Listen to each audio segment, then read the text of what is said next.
नमस्कार दोस्तों, ढोल में पोल चैनल में आप सब मित्रों का हार्दिक स्वागत करता हूं। दोस्तों, हमारे समाज की हमारी जो वर्ण व्यवस्था है उसके बारे में जानने की हम सब लोगों को जिज्ञासा रहती है। 4 वर्ण ब्राह्मण, क्षत्रिय, वैश्य, शूद्र, आर्य, अनार्य, दस्यु, दास, राक्षस, दैत्य आदि। इनके बारे में प्राचीन इतिहास को देखने से, तमाम धार्मिक ग्रंथों को देखने से इनके बारे में मालूम पड़ता है। विशेष तौर से शूद्र वर्ण जो है एक बहुसंख्यक जनता का वर्ग था। ये शूद्र वर्ण आज भी, जिन्हें हम ओबीसी के नाम से जानते हैं, एसटी, एससी, ओबीसी, आदिवासी, ये सब शूद्र वर्ण में ही आते थे, चौथा वर्ण था। तो दोस्तों, तमाम इतिहास की ग्रंथों को पढ़ा मैंने, जिनमें के केसी श्रीवास्तव जी का प्राचीन इतिहास है, DN झा का, और रोमिला थापर, इरफान हबीब, इनका वैदिक काल का इतिहास है। तो तमाम ग्रंथ जिसमें ऋग्वेद है, अथर्ववेद है, यजुर्वेद है, इनमें और तमाम अन्य धार्मिक ग्रंथ पढ़ने से मालूम पड़ता है इनके बारे में कि प्राचीन वर्ण व्यवस्था जो है किस तरह थी, आर्य कौन थे, शूद्र कौन थे, किस तरह से उसका वर्गीकरण हुआ। तो कुछ जानने का मैंने प्रयास किया और विभिन्न ग्रंथों से जो जानकारी मैंने संकलित की वो मैं आपके समक्ष रखता हूं दोस्तों। और आपसे अनुरोध करता हूं कि जिन लोगों को जानने की ये जिज्ञासा है कि वर्ण व्यवस्था क्या थी, आर्य कौन थे, अनार्य कौन थे, शूद्र कौन थे, इस तरह जिनकी जिज्ञासा है वो दोस्त अवश्य देखें। और आइए शुरू करते हैं मेरे कुछ ये विचार कि शूद्र और ये वर्ण व्यवस्था कैसे प्रारंभ हुई, क्या इसकी उत्पत्ति थी, कैसे हुई। तो यदि दास और दस्यु दोनों आर्यतर भाषा बोलने वाले, यानी दास और दस्यु का ऋग्वेद में और इनमें वर्णन आता है वेदों में। प्रथम जो है, पहले ये दास और दस्यु, इनसे ही देवताओं के राजा इंद्र का संघर्ष होता रहा है और इनको उसने मारा है, दास और दस्यु। तो दास और दस्यु दोनों आर्यतर, यानी जो आर्यों से अलग थी, पृथक थी, भाषा बोलने वाले भारत के मूल निवासी हों तो उपयुक्त विचारधारा के पक्ष में ऋग्वेद से प्रमाण प्रस्तुत करना संभव है। ऋग्वेद में से बहुत जानकारी मिलती है। इस ग्रंथ के अनेक सूक्तों में, जिन्हें अथर्ववेद में भी दोहराया गया है, आर्यों के देवता इंद्र को दासों के विजेता के रूप में चित्रित किया गया है। ऐसा प्रतीत होता है कि ये दास मनुष्य ही रहे होंगे।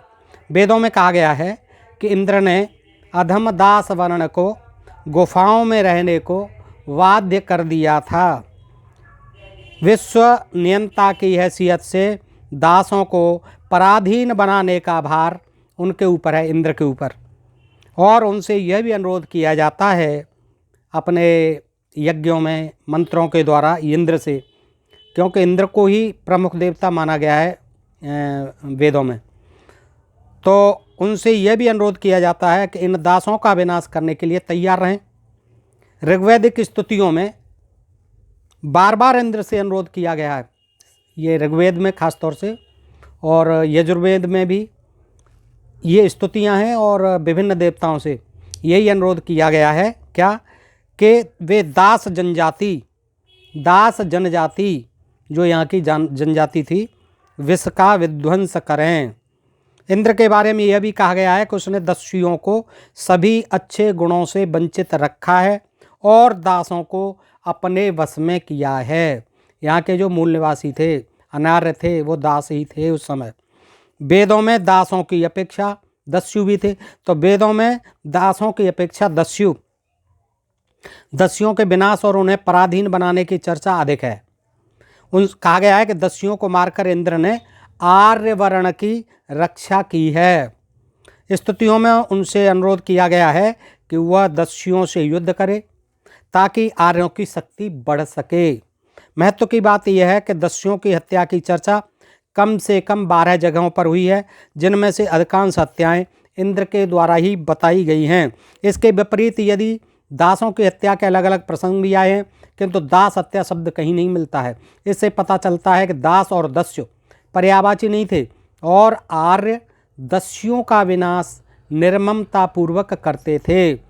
दासों के प्रति उनकी नीति नरम थी, दासों के प्रति, क्योंकि वो दासता स्वीकार कर चुके थे इसलिए। लेकिन जो दास नहीं थे, दस्यु कहलाते थे, जो दबंग थे और अपने हिफाजत करना जानते थे, दस्यु कहलाए।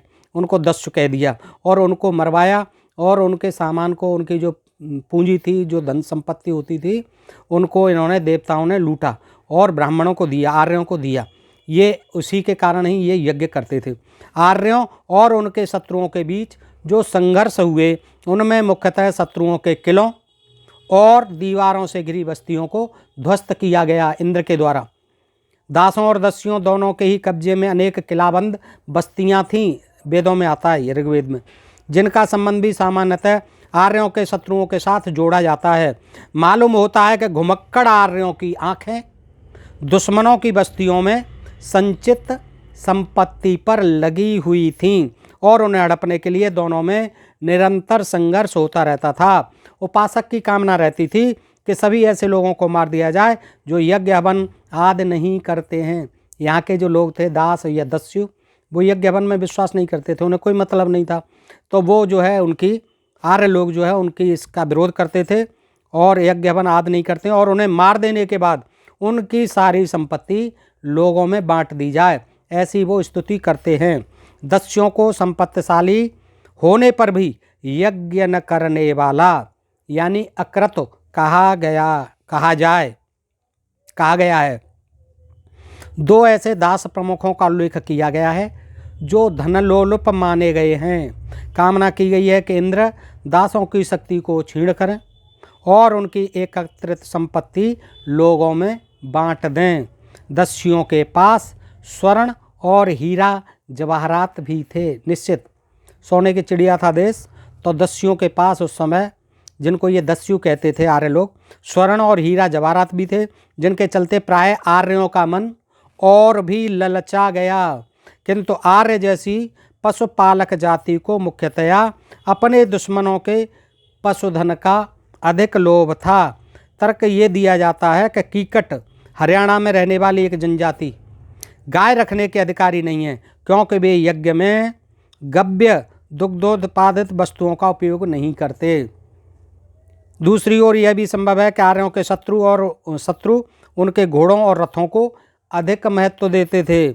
ऋग्वेद में एक कथा आई है कि असुरों ने राजर्षि दधीत के नगर पर कब्जा कर लिया था, किंतु जब असुर लौट रहे थे तो इंद्र ने उन्हें घेर कर पराजित किया और उनसे मवेशी, घोड़े तथा रथ छीनकर राजर्षि को वापस कर दिए। दस्युओं के रहन सहन के ढंग से भी आर्य उनके बैरी बन गए। ऐसा लगता है कि आर्यों का पशुपालन पर आधारित जनजाति और अस्थायी जीवन क्रम देशीय संस्कृत के स्थायी एवं शहरी जीवन से बेमेल था। आर्यों का जीवन प्रधानतया जनजातीय जीवन था, जो गण, सभा, समिति और विदथ जैसी विभिन्न सामाजिक संस्थाओं के माध्यम से स्थापित रूपायित हुआ है और जिसमें यज्ञ का बहुत महत्वपूर्ण स्थान था। किंतु दस्युओं को यज्ञ से कोई सरोकार नहीं था। दासों के साथ भी यही बात थी, क्योंकि इंद्र के बारे में बताया गया है कि वह दास और आर्य का विभेद करते हुए यज्ञ स्थल में आता था। विभेद करते हुए किसमें? दास और आर्य में अंतर करते हुए यज्ञ स्थल पर आता है। ऋग्वेद के 7वें मंडल का एक संपूर्ण सूक्त अकृतन, अश्रद्धान, अयज्ञान और अयज्वान जैसे विशेषणों की श्रृंखला मात्र है। इनका प्रयोग दस्युओं के लिए पुरजोर तौर पर यह सिद्ध करने के लिए किया गया है कि उनको यज्ञ पसंद नहीं था। दस्युओं को, यहाँ के लोगों को इंद्र से कहा गया है कि वे यज्ञ परायण आर्य और यज्ञ विमुख दस्युओं के बीच अंतर करें। अनिंद्र, इंद्र को न मानने वाला अनिंद्र, इंद्र को न मानने वाला शब्द का प्रयोग भी कई स्थलों पर किया गया है और अनुमानतः इससे दस्युओं, दासों और संभवतः कुछ विभिन्न मतावलंबी आर्यों का बोध होता है। आर्यों के कथनानुसार दस्यु तिलस्मी जादू करते थे। ऐसा मत अथर्ववेद में विशेष रूप से व्यक्त किया गया है। यहाँ दस्युओं को भूत पिशाच के रूप में, अथर्ववेद में दस्युओं को भूत पिशाच के रूप में प्रस्तुत किया गया है और इन्हें यज्ञ स्थल से भगाने की चेष्टा की गई है। अथर्ववेद में कहा जाता है कि अंग्रेज मुनि के पास एक परम शक्तिशाली रक्षा कवच था, तावीज़ था, जिसे वे दस्युओं के किले ध्वस्त कर सकते थे। ऋग्वेद काल में उन्होंने जो लड़ाइयाँ लड़ी थीं, उनके कारण ही अथर्ववेद में दस्युओं को दुष्टात्मा के रूप में चित्रित किया गया है। अथर्ववेद में कहा गया है कि ईश्वर के निंदक दस्युओं को बलवेदी पर चढ़ा दिया जाना चाहिए।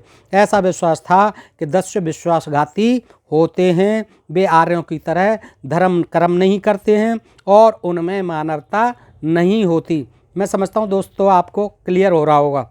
आर्यों और दस्युओं के रहन सहन में जो अंतर है, आर्य और दस्युओं के रहन सहन में जो अंतर है, उससे आर्यों के व्रत, जिसका अर्थ सामान्यतः जीवन का सुनिश्चित ढंग होता है, के प्रति दस्युओं की क्या दृष्टि थी इसका पता चलता है।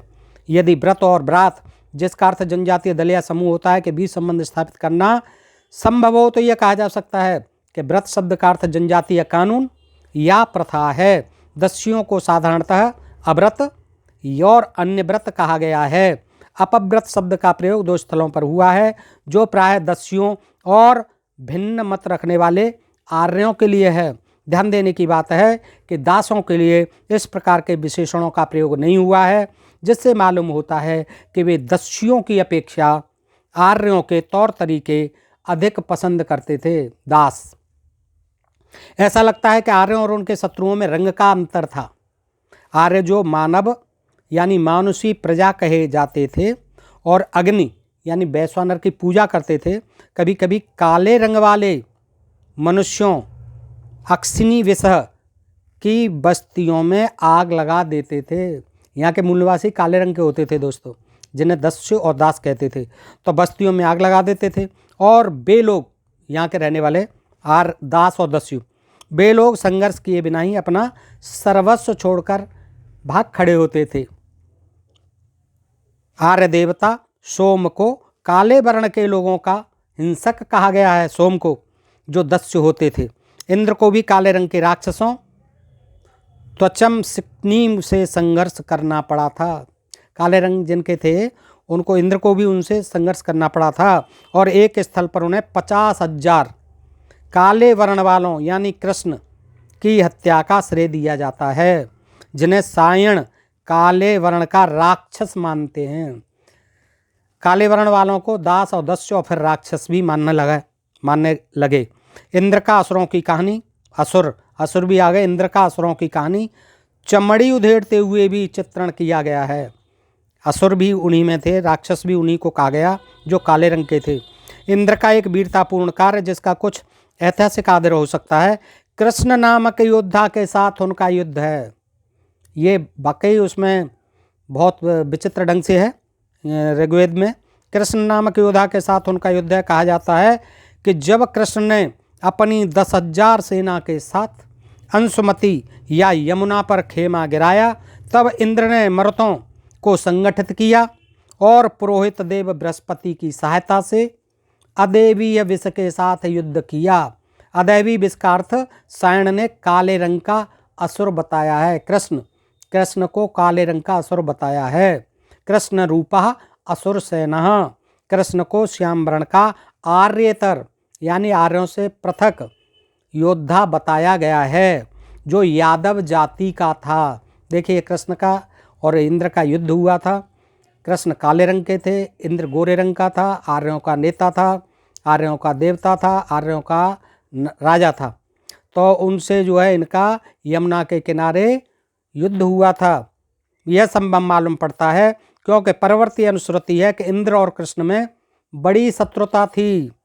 ऐसा प्रसंग आया है जिसमें कृष्ण गर्भा के मारे जाने की चर्चा है। कृष्ण गर्भा के मारे जाने की चर्चा है, जिसका अर्थ संशयपूर्वक सायण ने कृष्ण नामक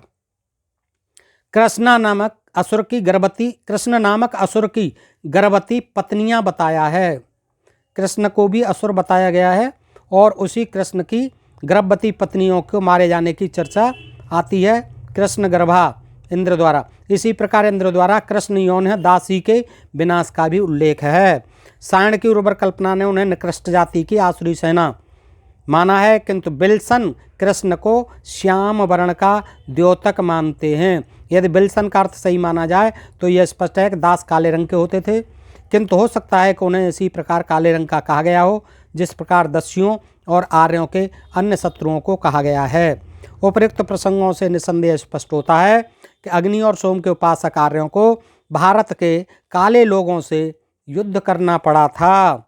ऋग्वेद में एक प्रसंग आया है जिसमें पुरुतकुश का पुत्र त्रसदस्यु नामक वैदिक योद्धा काले रंग के लोगों के नेता के रूप में वर्णित है। त्रसदस्यु, इससे स्पष्ट होता है कि उसने इन लोगों पर अपनी धाक जमा रखी थी। ऋग्वेद में मृथवाक शब्द का प्रयोग विभिन्न रूप में 6 स्थलों पर हुआ है। मृथवाक, जिससे पता चलता है कि आर्यों और उनके शत्रुओं में बोलचाल की रीति भिन्न थी, भाषा भी भिन्न थी। यह 2 स्थलों पर दस्युओं का विशेषण है। सायण ने इसका अर्थ विद्वेषपूर्ण वचन वाला किया है, पर दस्युओं का विशेषण है, और गैल्डनर ने भी इसे झूठ बोलने वाले का पर्याय माना है। इससे पता चलता है कि आर्यों और दस्युओं में कोई भाषाजन्य अंतर था और दस्यु अपनी अनुचित वाणी से आर्यों की भावना को चोट पहुंचाते थे। अतः आर्यों और उनके दुश्मनों के बीच युद्ध में यद्यपि मुख्य प्रश्न पशु, रथ और अन्य प्रकार की संपत्ति को दखल करने का रहता था, इसीलिए इन तीनों पशु, रथ और अन्य प्रकार की संपत्ति को लेके इनमें विवाद होता था, झगड़े होते थे। फिर भी जाति, धर्म और बोलचाल की रीत में अंतर होने के कारण भी उनके संबंध कट बने रहते थे। यदि ऋग्वेद में दास और दस्यु शब्द के प्रयोग की आपेक्षिक मात्रा से कोई निष्कर्ष निकाला जा सके तो जान पड़ता है कि दस्युगण जिनकी चर्चा 84 बार हुई है, स्पष्टतः दासों से अधिक संख्या में थे, जिनका उल्लेख 61 बार हुआ है। दस्युओं के साथ युद्ध में अधिक रक्तपात हुआ। अपने विस्तार की आरंभिक अवस्था में आर्यों को जीविकोपार्जन के लिए पशुधन की आकांक्षा रहती थी। यही धन था पशुधन, गाय और घोड़े। इसलिए स्वभावतः उन्होंने नागर जीवन और संगठित कृषि का महत्व समझा आर्यों ने। ऐसा जान पड़ता है कि आर्यों के आने के पहले की नगर बस्तियां पूर्णतः ध्वस्त हो गई थीं। युद्ध में शत्रुओं से अपहृत वस्तुओं, खासकर मवेशियों के कारण सरदारों और पुरोहितों की शक्ति बड़ी होगी और वे विष से ऊपर उठे होंगे। बाद में क्रम से उन्होंने समझा होगा कि पुरानी संस्कृत के किसानों से श्रमिकों का काम लिया जा सकता है और उनसे कृषि कार्य कराया जा सकता है। साथ ही अपनी जनजाति के लोगों से भी श्रमिकों का काम लेना उन्होंने धीरे धीरे आरंभ किया होगा। आर्यों और उनके शत्रुओं के बीच तो संघर्ष चल ही रहा था। आर्य जनजातीय समाज में भी आंतरिक द्वंद्व विद्यमान था। आपस में भी आर्यों में आर्य जनजातीय समाज, उसमें भी आंतरिक द्वंद्व विद्यमान था। एक युद्ध गीत में मन्यु मूर्तिमान क्रोध से याचना की गई है कि वे आर्य और दास दोनों तरह के शत्रुओं को पराजित करने में सहायक हों। इंद्र से अनुरोध किया गया है कि वे ईश्वर में आस्था नहीं रखने वाले दासों और आर्यों से युद्ध करें। कुछ जो है दास और आर्य होते थे, उनमें भी आपस में टकराव होता था, और आर्यों में भी कुछ ऐसे लोग थे जो उनकी रीति नीति से सहमत नहीं थे, तो उनसे भी उनका टकराव होता था। इंद्र और वरुण ने, ऋग्वेद में एक स्थल पर कहा गया है कि इंद्र और वरुण ने सुदास के विरोधी दासों और आर्यों का संहार कर उसकी रक्षा की। सज्जनों और धर्मपरायण लोगों की ओर से 2 मुख्य ऋग्वेदिक देवताओं अग्नि और इंद्र से प्रार्थना की गई है कि वे आर्यों और दासों के दुष्टतापूर्ण कार्यों और अत्याचारों का शमन करें। चूंकि आर्य खुद मानव जाति के दुश्मन थे, अतः आश्चर्य नहीं कि इंद्र ने दासों के साथ साथ आर्यों का भी विनाश किया होगा। विल्सन ने ऋग्वेद के एक परिच्छेद का जैसा अनुवाद किया है, उसे यदि स्वीकार किया जाए तो उसमें इंद्र की भरपूर प्रशंसा की गई है, क्योंकि उन्होंने सप्त सिंधु 7 नदियों के तट पर राक्षसों और आर्यों से लोगों की रक्षा की। कुछ आर्य भी खिलाफ थे आर्यों के, और राक्षस तो खिलाफ थे ही आर्यों के, तो उनमें टकराव होता था। उनसे यह भी अनुरोध किया गया कि वे दासों को अस्त्र शस्त्र विहीन कर दें। ऋग्वेद में आर्य शब्द का प्रयोग 36 बार हुआ है, जिनमें से 9 स्थलों पर बताया गया है कि खुद आर्यों में भी आपसी मतभेद थे। शत्रु आर्यों की दस्युओं के साथ एक स्थल पर चर्चा है और 5 स्थलों पर दासों के साथ जिससे यह पता चलता है कि आर्यों के एक समूह से दस्युओं की अपेक्षा दासों का संबंध अच्छा था।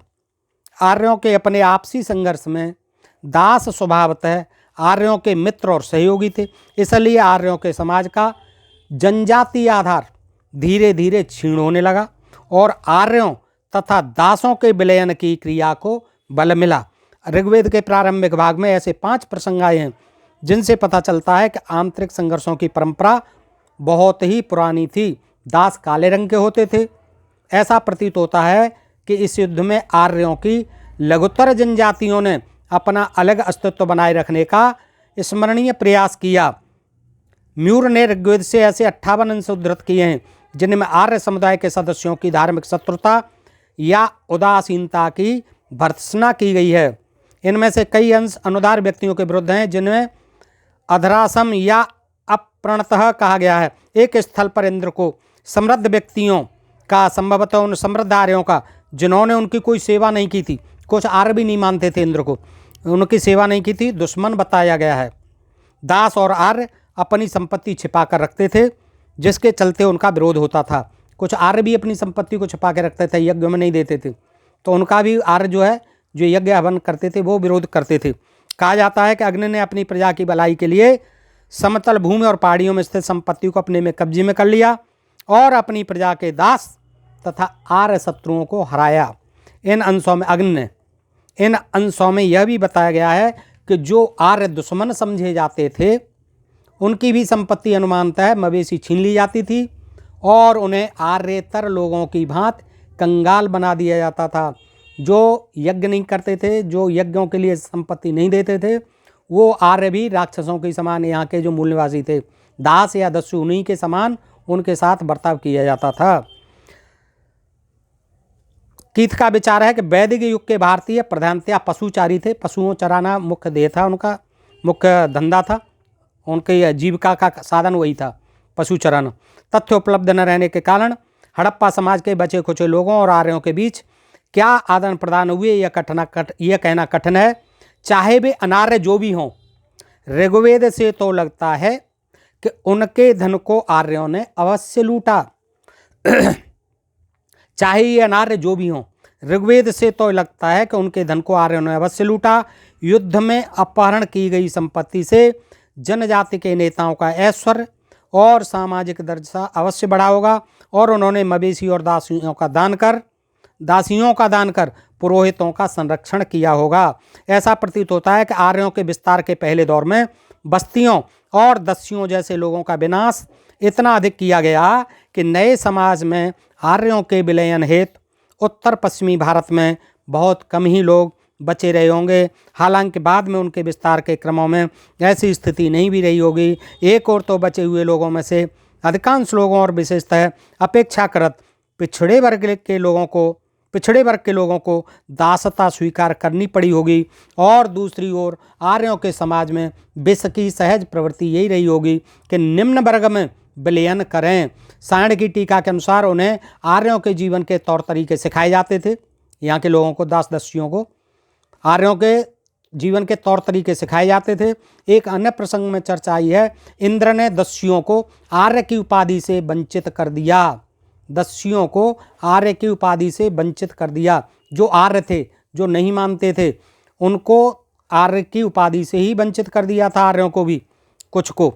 एक अन्य प्रसंग में चर्चा आई है कि इंद्र ने दस्युओं को आर्य की उपाधि से वंचित कर दिया। क्या इससे यह अनुमान किया जाए कि कुछ दस्युओं को आर्य की हैसियत देकर फिर उन्हें अपने आर्य विरोधी कार्यकलापों के कारण उससे वंचित कर दिया होगा? इन तथ्यों के आधार पर अनुमान करते हैं कि वैरियों के बचे हुए पुरोहितों और प्रमुखों को आर्यों के नए समाज में उनके उपयुक्त स्थान निम्नतर कोटि का दिया होगा।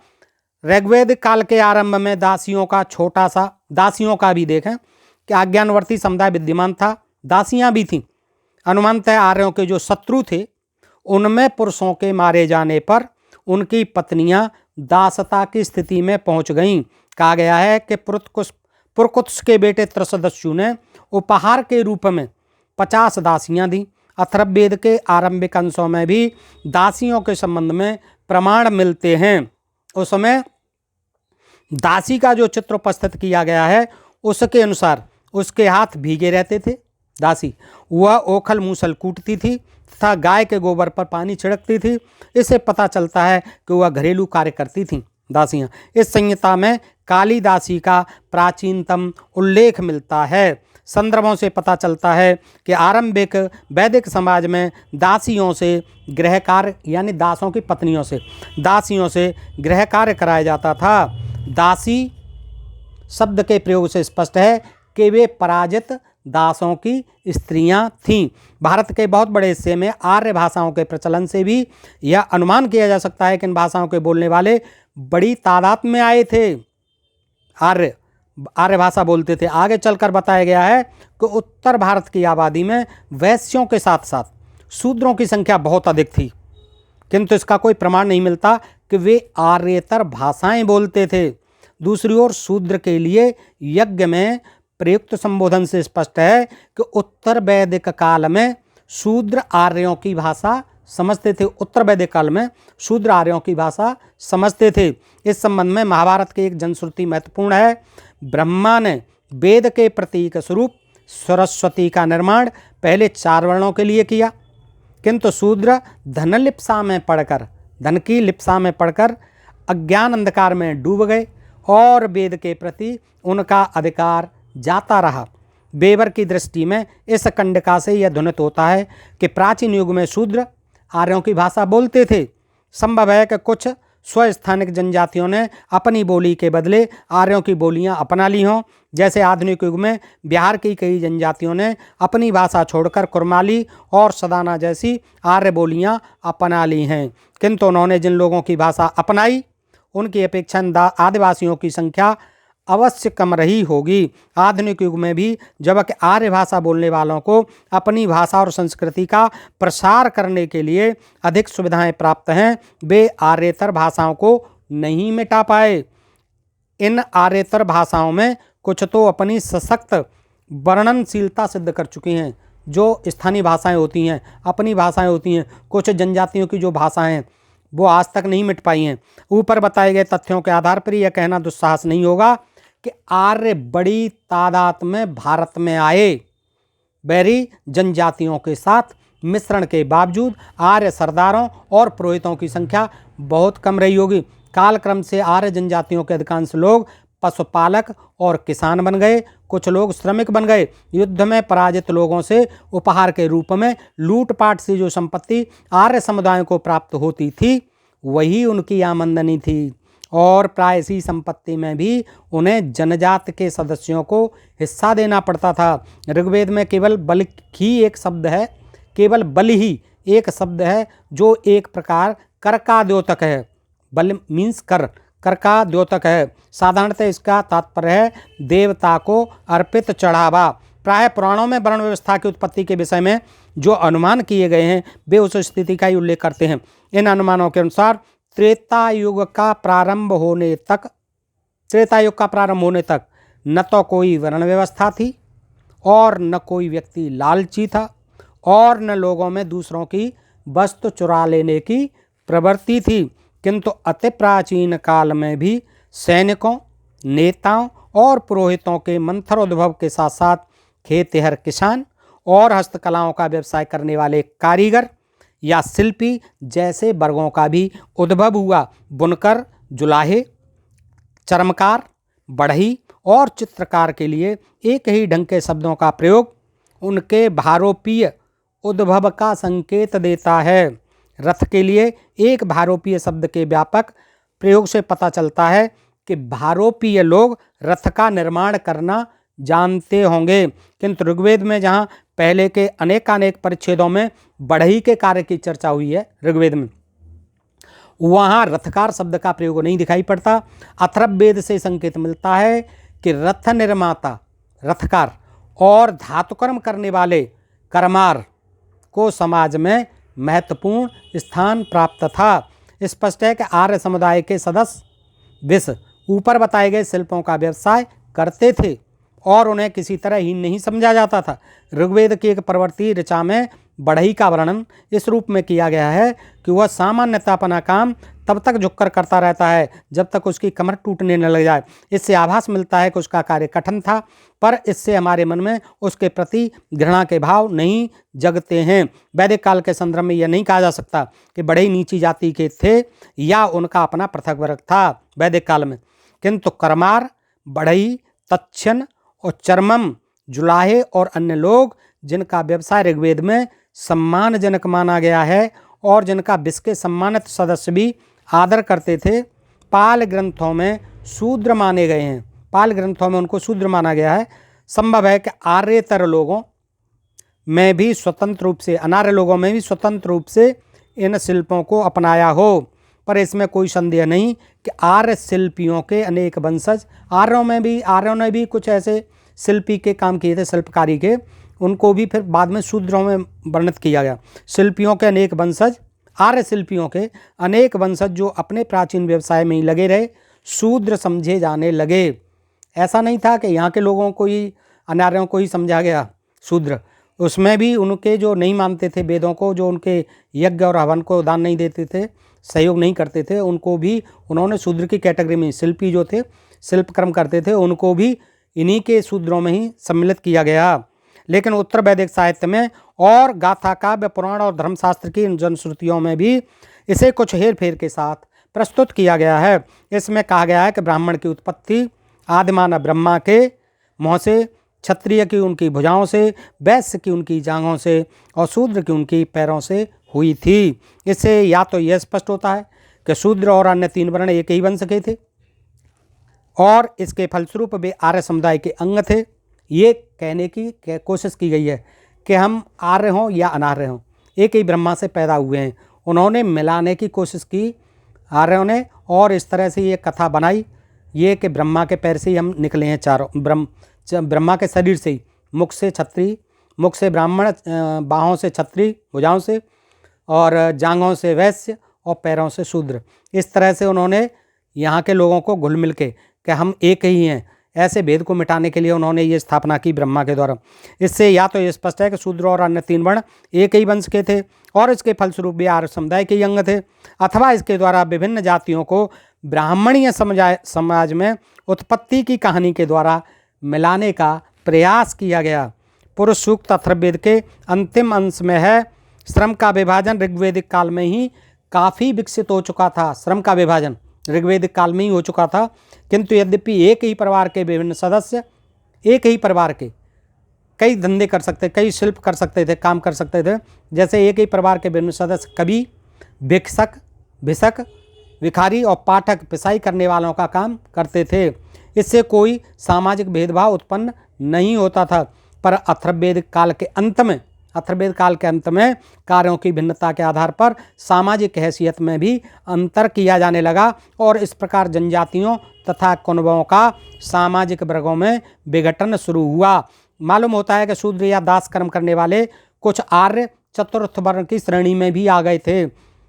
इस अर्थ में चारों वर्णों की समान उत्पत्ति की कथा में सत्य का अंश है, किंतु यह परंपरा पूर्णतः सत्य नहीं मानी जा सकती। संभव है कि बाद में आर्य शूद्रों के वंशजों की संख्या गंगा की नई उर्वर घाटियों में बढ़ती गई। साथ ही वैदिक काल से लेकर आगे तक विभिन्न प्रकार के विभिन्न वर्णों के आर्यतर आदिवासी धीरे धीरे बड़ी संख्या में शूद्र वर्ण में सम्मिलित किए गए। वर्णों की समान उत्पत्ति के बारे में चली आ रही परंपरा से यह स्पष्ट नहीं हो सका कि आर्यतर जनजातियाँ किस प्रकार ब्राह्मणीय समाज में प्रवेश पा सकें, लेकिन यह कल्पना उपयोगी सिद्ध हुई। यह विभिन्न प्रकार के लोगों को मिलाने और उन्हें साथ ले चलने में सहायक हो सकी। और चूंकि शूद्रों को प्रथम मानव के चरण से उत्पन्न माना गया है, इससे ब्राह्मण प्रधान समाज में उनकी गुलामों जैसी स्थिति को न्याय सिद्ध माना।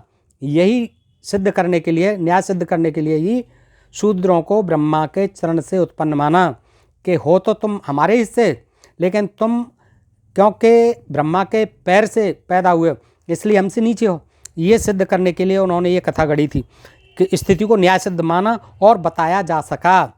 तीन उच्च वर्णों की सेवा करने वाले सामाजिक वर्ग के रूप में शूद्रों का सर्वप्रथम उल्लेख कब किया गया है? ऋग्वेद कालीन समाज में कुछ दास दासियाँ होती थीं जो घरेलू नौकर के रूप में काम करती थीं, पर उनकी संख्या इतनी नहीं थी कि उनको मिलाकर शूद्रों का दास वर्ण बन पाता। समाज के वर्ग के रूप में शूद्रों का प्रथम और एकमात्र उल्लेख ऋग्वेद के पुरुष सूक्त में आया है, जिसकी पुनरावृत्ति अथर्ववेद के 19वें भाग में हुई है। इसी भाग के 2 अन्य परिच्छेदों में भी 4 वर्णों का संकेत किया गया है। इसमें से एक परिच्छेद में दर्भ यानी घास से प्रार्थना की गई है कि वह प्रार्थी को ब्राह्मण, क्षत्रिय, शूद्र और आर्य का प्रिय पात्र बनाए। इससे यह संकेत मिलता है कि वर्ण व्यवस्था का यह विकास पुरोहितों के प्रभाव में हुआ। हमारे काम का केवल एक प्रसंग ऐसा है जिसे विटने के अनुसार अथर्ववेद के आरंभिक काल का कहा जा सकता है। इसमें ब्राह्मण, राजन्य और वैश्य का उल्लेख तो हुआ है, किंतु शूद्र को छोड़ दिया गया है। इससे स्पष्ट है कि अथर्ववेद काल के अंत में ही शूद्रों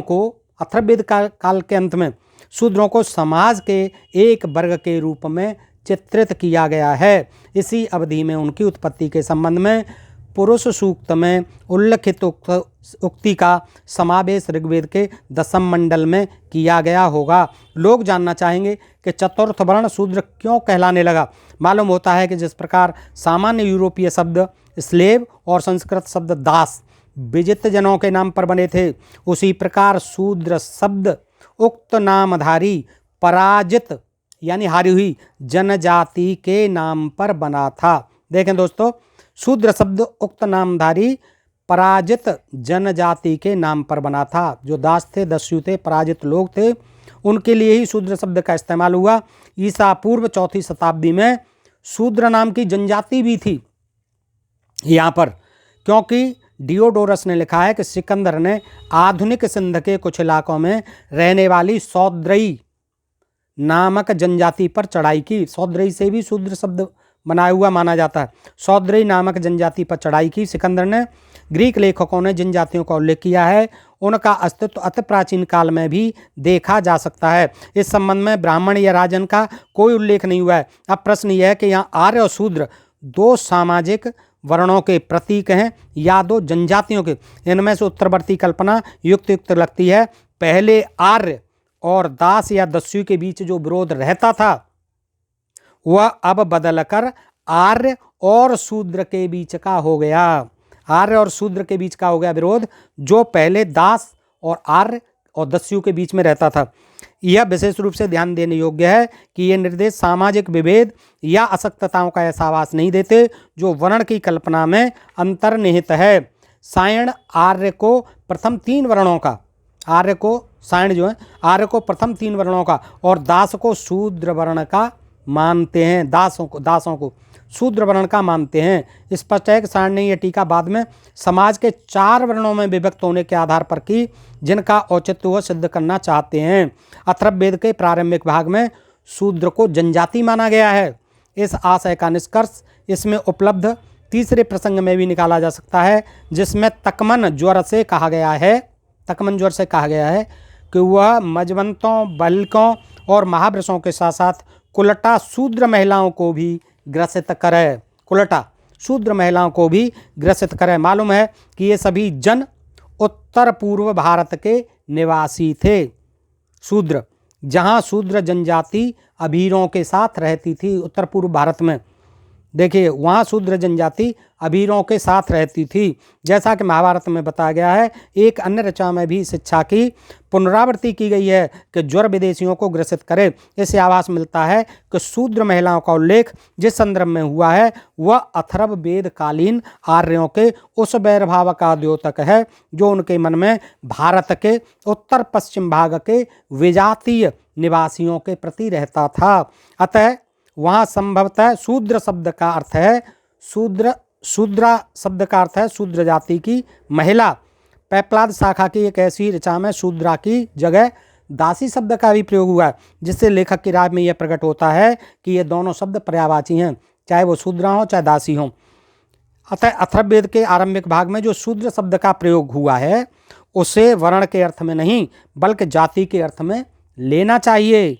देखिए साफ कहा, अथर्ववेद के आरंभिक भाग में जो शूद्र शब्द का प्रयोग हुआ है उसे वर्ण के अर्थ में नहीं बल्कि जाति के अर्थ में लेना चाहिए, जो प्रसंग की दृष्टि से अधिक समीचीन मालूम पड़ता है। महाभारत में अहीरों के साथ शूद्रों की चर्चा बार बार जनजाति के रूप में हुई है, जिससे ईसा पूर्व 10वीं शताब्दी की परंपराओं का आभास मिलता है। ईसा पूर्व 10वीं शताब्दी। इस महाकाव्य में शूद्र कुल का उल्लेख क्षत्रिय और वैश्य कुल के साथ हुआ है और शूद्र जनजाति का वर्णन अभीरों, दर्दों, तुखारों, पहलवों आदि के साथ हुआ है तथा कुल एवं जाति के बीच स्पष्ट भेद दिखाया गया है। नकुल ने अपनी दिग्विजय यात्रा के क्रम में जिन जातियों को पराजित किया उनकी सूची में और राजसूय के अवसर पर युधिष्ठिर को जिन लोगों ने उपहार प्रस्तुत किए उनकी सूची में भी शूद्र का उल्लेख जनजाति के रूप में हुआ है। जो यहाँ की जनजाति थी वो भी शूद्र थी। इसका कालक्रम निर्धारित करने के लिए संभवतः एक और भारत युद्ध के समय विद्यमान शूद्रों और अभीरों तथा दूसरी ओर बाद में सूची में प्रक्षिप्त शकों, तुखारों, पहलवों, रोमकों, चीनी और हूणों आदि जनों के बीच विभेद करना पड़ेगा। आभीरों के साथ शूद्रों का अहीरों के साथ शूद्रों का जो बार बार उल्लेख हुआ है उससे संकेत मिलता है कि वे पुरानी जनजाति के थे और युद्ध के समय सुखी एवं संपन्न थे। अथर्ववेद के आरंभिक अंश में शूद्र शब्द के जनजात स्वरूप किए गए अर्थ के यह सर्वथा उपयुक्त है। दूसरा प्रश्न यह है कि शूद्र आर्य थे या आर्य आगमन से पहले की जनजाति थे, और यदि वे आर्य थे तो भारत में किस समय आए। शूद्र जनजाति के मानव जातीय वर्गीकरण एथनोलॉजिकल क्लासिफिकेशन के विषय में परस्पर विरोधी विचार व्यक्त किए गए हैं। जो आर्यों की एक बोली शूद्रों की चर्चा हमेशा आभीरों के साथ हुई है। जो आर्यों की एक बोली आभीरी बोलते थे। ब्राह्मण काल में शूद्र आर्य की भाषा समझने में समर्थ थे, जिसे परोक्ष रूप में सिद्ध होता है कि वे आर्यों की भाषा जानते थे। इतना ही नहीं, शूद्र को आर्य पूर्व लोगों यथा द्रविड़, पुलिंद, सवर आदि की सूची में कभी शामिल नहीं किया गया है। उन्हें बराबर उत्तर पश्चिम का निवासी माना गया है, जहाँ आगे चलकर मुख्यतः आर्य ही, जिसे आर्यावर्त कहा देते थे, सप्त सिंधु, जहाँ आगे चलकर मुख्यतः आर्य उत्तर पश्चिम का क्षेत्र आर्य ही निवास करते थे। अभीर और शूद्र सरस्वती नदी के निकट रहते थे। कहा जाता है कि इन लोगों के प्रति वैर भाव के कारण सरस्वती मरुभूमि में विलीन हो गई। ये संदर्भ महत्वपूर्ण है क्योंकि द्रसद्वती के साथ सरस्वती उस प्रदेश की एक सीमा स्थिर करती थी जो आर्य देश कहलाता था। ऊपर दहे शब्द का हवाला दिया जा चुका है, जो भारतीय दास शब्द का ईरानी पर्याय है, किंतु शूद्र के लिए ऐसा तादात्म्य स्थापन कठिन है। यह सुझाव दिया जा सकता है कि ग्रीक कुद्रोस शब्द का समानार्थक है, जिसे होमर ने 10वीं नवीं शताब्दी महान के अर्थ में प्रयुक्त किया है। भारत में बाद में शूद्र शब्द अपमान सूचक माने जाना लगा और उन लोगों के लिए बेव्रत होता था जिनसे ब्राह्मण अप्रसन्न थे। इसके विपरीत होमर कालीन ग्रीस में शूद्र शब्द कुद्रोज प्रशंसावाचक था। यह जोर देकर कहा गया है कि ब्राह्मणों के साथ दीर्घकाल तक संघर्ष करते रहने के कारण क्षत्रियों को शूद्र की स्थिति में पहुंचा दिया गया और ब्राह्मणों ने अपने शत्रु क्षत्रियों को अंततः उपनयन यज्ञोपवीत संस्कार के अधिकार से वंचित कर दिया गया। क्षत्रियों के भी संघर्ष हुए। महाभारत के शांति पर्व में वर्णित एकमात्र जनश्रुति के आधार पर पैजवन शूद्र राजा था। यह दावा किया जाता है कि शूद्र आरंभ में क्षत्रिय थे। इस तरह की धारणा का कोई तथ्यगत आधार नहीं है। प्रथमतः ऋग्वेद काल में क्षत्रियों का ऐसा वर्णन कहीं नहीं मिलता है जिससे पता चले कि उनका एक निश्चित वर्ण था और उनके कर्तव्य और अधिकार अलग थे। ज्ञान के क्षेत्र में ब्राह्मणों के एकाधिकार के विषय में भी कुछ विवाद उठे और क्षत्रियों ने इसे चुनौती दी और उसमें सफल भी हुए। ऐसा जान पड़ता है कि अश्वपथ के और प्रवाहण जयवल संभवतः ब्राह्मणों के अध्यापक थे। मिथिला के क्षत्रिय शासक जनक ने उपनिषदीय चिंतन को आगे बढ़ाने में योगदान दिया और क्षत्रिय राजा विश्वामित्र ने ब्रह्मर्षि का पद प्राप्त किया। उत्तर पूर्व भारत में क्षत्रियों का विद्रोह गौतम बुद्ध और वर्धमान महावीर के उपदेशों के रूप में अपनी चरम सीमा पर आया। उनके अनुसार समाज में प्रमुख स्थान क्षत्रियों का था और ब्राह्मण उसके बाद थे। झगड़ा इस प्रश्न को लेकर था कि समाज में प्रथम स्थान ब्राह्मणों को मिले या क्षत्रियों को। न तो उत्तर वैदिक और न मौर्य पूर्व ग्रंथों में ही कहीं ऐसा संकेत है कि ब्राह्मण चाहते थे कि क्षत्रियों को तृतीय या चतुर्वर्ण में रखा जाए या क्षत्रियों की इच्छा थी कि ब्राह्मणों की वह गति हो। शूद्र शब्द का व्युत्पन्न अर्थ निकालने के लिए जो प्रयास हुए हैं वे अनिश्चित से लगते हैं और उनसे वर्ण की समस्या सुलझाने में शायद ही कोई सहायता मिलती है। संकर्ष का निष्कर्ष है कि शूद्र शब्द के विभिन्न अंगों की व्याख्या करने पर ही उसे समझा जा सकता है, अन्यथा नहीं। बादरायण द्वारा शूद्र शब्द की व्युत्पत्ति और शंकर द्वारा उसकी व्याख्या दोनों ही वस्तुतः असंतोषजनक हैं। पुराणों में जो परंपराएं उनसे भी शूद्र शब्द सच धातु से संबंध जान पड़ता है, जिसका अर्थ होता है संतप्त होना। कहा जाता है कि जो खिन्न हुए और भागे, शारीरिक श्रम करने के अभ्यस्त थे तथा दीनहीन थे, उन्हें शूद्र बना दिया गया। किंतु शूद्र शब्द की ऐसी व्याख्या उसके व्युत्पन्न अर्थ बताने की अपेक्षा परवर्ती काल में शूद्रों की स्थिति पर भी प्रकाश डालती है। धातु सी मोटा होना, धातु द्रुत दौड़ना। उनकी राय है कि इस शब्द का अर्थ है ऐसा व्यक्ति जो स्थूल जीवन की ओर दौड़े। अतएव उसकी दृष्टि में शूद्र ऐसा गंवार है जो शारीरिक श्रम करने के लिए बना है। यह बहुत ही अद्भुत बात है कि यहाँ दो धातुओं के मेल से शूद्र शब्द की उत्पत्ति की गई है, और तब जब उसका कोई पुराना व्युत्पत्त्यात्मक आधार नहीं है। इस शब्द को लेखक ने जो अर्थ देना चाहा है वह शूद्रों के प्रति केवल परंपरावादी मनोवृत्ति को चित्रित कर पाता है, उसे शूद्रों की उत्पत्ति पर कोई प्रकाश नहीं पड़ता। शूद्र वर्ण के उद्भव के विषय में इस अध्याय का सारांश ये हो जाता है। इस संकलन का ये सारांश है कि यह आंतरिक और बाहरी संघर्षों के कारण आर्य या आर्य पूर्व लोगों को ऐसी स्थिति हो गई थी। चूँकि संघर्ष मुख्यतया मवेशी के स्वामित्व को लेकर और बाद में भूमि को लेकर होता था, अतः जिनसे ये वस्तुएं छीन ली जाती थीं और जो अशक्त हो जाते थे वे नए समाज में चतुर्थ वर्ण यानी शूद्र कहलाने लगते थे। फिर जिन परिवारों के पास इतनी अधिक मवेशी हो गई और इतनी अधिक जमीन हो गई कि वे स्वयं संभाल नहीं पाते थे, तो उन्हें मजदूरों की आवश्यकता हुई और वैदिक काल के अंत में ये शूद्र कहलाने लगे। यह मंतव्य कि शूद्र वर्ण का निर्माण आर्य पूर्व लोगों से हुआ था उतना ही एकांकी और अतिरंजित मालूम पड़ता है जितने यह समझना कि उस वर्ण में मुख्यतः आर्य भी थे। वास्तविकता यह है कि आर्य आर्थिक और सामाजिक विषमताओं के कारण आर्य और आर्येतर दोनों के अंदर श्रमिक समुदाय का उदय हुआ और ये श्रमिक आगे जाकर शूद्र कहलाए। ये श्रमिक वर्ग या शिल्पी वर्ग ही शूद्र कहलाया। दोस्तों, इस प्रकार मैंने प्रयास किया शूद्र वर्ण के बारे में और प्राचीन भारत के बारे में, वर्ण व्यवस्था के बारे में विभिन्न ग्रंथों से। मैं समझता हूँ कि आपको ये प्रसंग अवश्य पसंद आएगा। दोस्तों, आप इसे अवश्य सुनें और आप कमेंट करके बताएं ये प्रसंग आपको कैसा लगा, तो मैं आगे भी इस विषय में और वीडियो बनाऊंगा। दोस्तों, आज के लिए इतना ही। सुनते रहने के लिए धन्यवाद, आभार और एक ही अनुरोध कि अपने प्रिय चैनल ढोल में पोल को सब्सक्राइब करते रहें। नमस्कार।